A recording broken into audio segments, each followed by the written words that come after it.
to the aesthetic clinics for more than 2 years now for hair treatment, QR678 sessions. So the reason I started coming here was when I noticed thinning of hair, shedding of hair. So I also knew that the earlier you take precautionary steps, the better.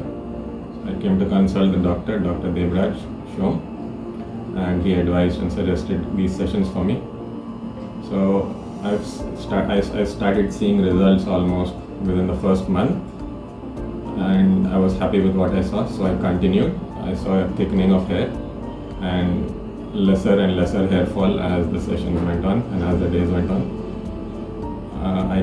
I used to come regularly to him and was following the prescriptions as he had suggested, and I'm still continuing even now. And you might be wondering why I'm coming even after 2.5 years. That's because I saw positive results.